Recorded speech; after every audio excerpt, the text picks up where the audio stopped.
Hi friends, welcome to my YouTube channel. అందరు ఎలా ఉన్నారు? మేమైతే బాగున్నాం. సండే స్పెషల్ అయితే రొయ్యలు అయితే చేస్తున్నాం. ఎండు రొయ్యలు ముందుగా ఇలా వాటి తలలు అయితే తీసేయాలి. తర్వాత ఒక 2 పెద్ద సైజు ఉల్లిపాయలను చిన్న ముక్కలుగా కట్ చేసుకుంటున్నాం. మా ఇంట్లో ఫిష్ అయినా రొయ్యలైనా ఏదైనా మా అత్తమ్మ చేస్తారు. ఎందుకంటే నేను రొయ్యలు ఫిష్ ఏం తినను, నాకు చేయడానికి కూడా రాదు. చూడండి, ఒక 4-5 పచ్చిమిర్చి కట్ చేసుకున్నాం. టమాటాలు కూడా ఒక 5-6 చిన్న ముక్కలుగా కట్ చేసుకోవాలి. మీరు మీ ఇంట్లో ఏం ఈరోజు స్పెషల్ అయితే చేస్తున్నారో కామెంట్ సెక్షన్లో కామెంట్ చేయండి. చూడండి, ఇలా అయితే కట్ చేసుకుంటున్నాం. ముందుగా ఒక కడాయి పెట్టుకొని కడాయి వేడైన తర్వాత మనం ఇందాక వాటి తలలు తీసేసాం కదా ఎండు రొయ్యలు, వాటిని దూరగా వేయించుకోవాలి. మంట అయితే సిమ్లో పెట్టాలి, లేదంటే అవి తొందరగా మాడిపోతాయి. ఒక 5 నిమిషాల వరకు వేయించుకోవాలి.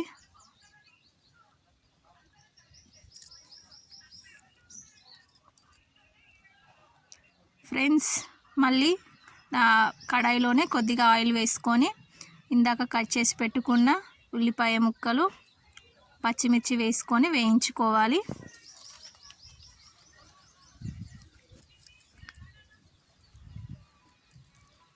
చూడండి, కొద్దిగా పసుపు కూడా వేసుకోవాలి.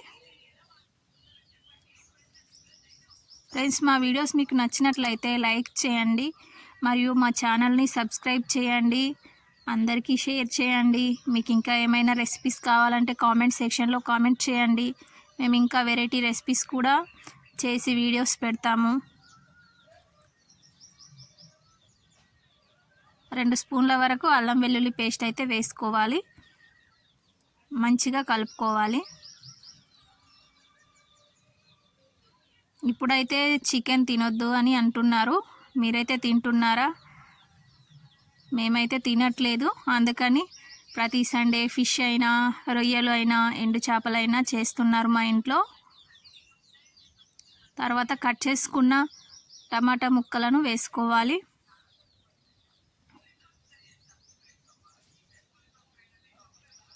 ఇలా మళ్ళీ మంచిగా కలుపుకొని మూత పెట్టుకోవాలి ఒక 5 నిమిషాల వరకు. చూడండి, సగం వరకు టమాటాలు ఉడికిపోయాయి. ఇలా ప్రెస్ చేస్తూ కలుపుకోండి.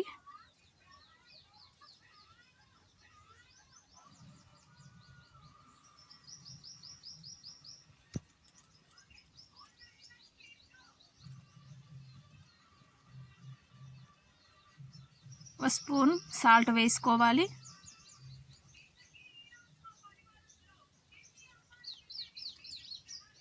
కారం మీరు ఎక్కువ కావాలంటే ఎక్కువ వేసుకోవచ్చు.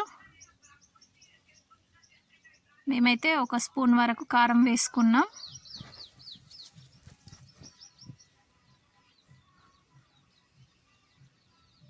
లైట్గా పసుపు వేసుకున్నాం. ఇందాకే మనం ఆయిల్లో ఆనియన్స్ వేసుకున్నప్పుడే వేసుకున్నాం కాబట్టి కొద్దిగా ధనియాల పౌడర్ వేసుకోవాలి.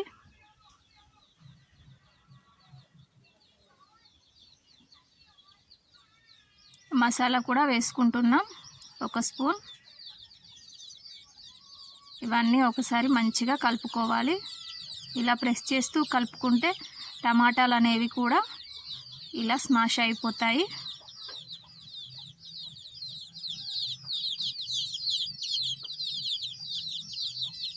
మీరైతే మీ ఇంట్లో రొయ్యల పులుసు చేస్తారా, లేకపోతే రొయ్యల ఫ్రై చేస్తారో కామెంట్ సెక్షన్లో కామెంట్ చేయండి.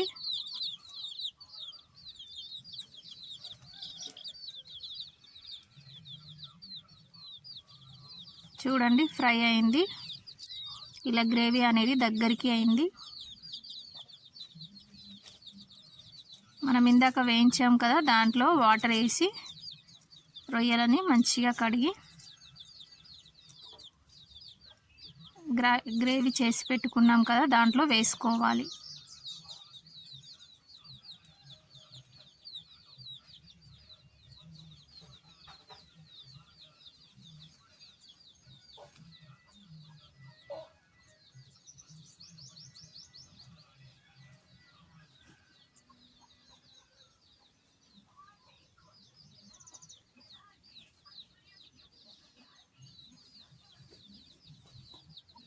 మీకు ఇంకా వెరైటీ రెసిపీస్ ఏమైనా కావాలంటే కూడా కామెంట్ సెక్షన్లో కామెంట్ చేయండి.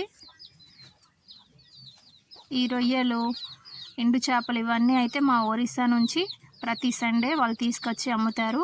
ఆ వీడియో కూడా మేము పోస్ట్ చేసాం. అక్కడిది వాళ్ళు పట్టి వెంటనే ఇటు తీసుకొని వస్తారు, ఫ్రెష్గా ఉంటుంది.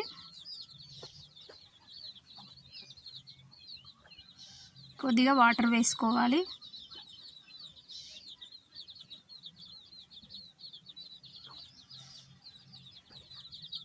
మేమైతే ఎక్కువ వాటర్ అయితే వేసుకోము. చూడండి, చివర్లో ఇలా కొత్తిమీర వేసుకోవాలి. ఒక మూత పెట్టుకొని 10 నిమిషాల వరకు ఉడికించుకోవాలి. చూద్దాం ఉడికిందో లేదో. చూడండి, గ్రేవీ అనేది కూడా దగ్గరికి అయిపోయింది.